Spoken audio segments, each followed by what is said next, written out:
ছদ্মবেশী মুনাফেকের সাথ দিচ্ছিলে, সেও আজকে ঘুমটা তুলে দেখিয়ে দিয়েছে আমি কত বড় শয়তান। দেখ, শুনছেন তো নাকি? সেও সাথ দিয়েছে। এবার কি করবেন? আমার এই কথাগুলো দিয়ে দেখবেন তোমার এলাকার কিছু মুনাফেক মুসলমান আবার কালকে হয়তো কাটিং করবে, করে অ্যাকশন দেবে। শুনছেন? আমি চ্যালেঞ্জ বলে যাচ্ছি, ওদের যদি সন্দেহ হয় ঘরে গিয়ে পরীক্ষা করে নেবে, জিজ্ঞেস করে নেবে ওদের শরীরে হালাল রক্ত নেই।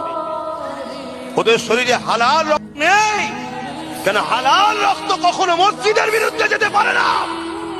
হয়তো সে হালকা বয়সে নামাজ কাজা করছে, গান শুনছে, কিন্তু তা বলে খোদার ঘরের দুশ্মনদের সঙ্গে সাথ দিতে।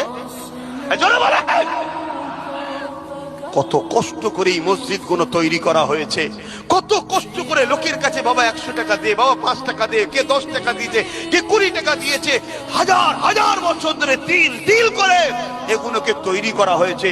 আজকে সেইগুলোকে মিটিয়ে দিবার প্ল্যান চলছে, আর আমাদের কোনো হুঁশ নাই। আমাদের শুধু প্ল্যান চলছে একে কি করে ঠেকাতে হবে, ওকে কি করে বাঁচাতে হবে, ওকে কি করে এই করতে হবে। এই নিয়ে উম্মতে মুহাম্মাদি পেরেশান। মনে রেখে দিও, তোমাকে যদি আল্লাহ তোমার উপরে আযাব পাঠায়, তুমি সে আযাব থেকে কি করে বাঁচবে?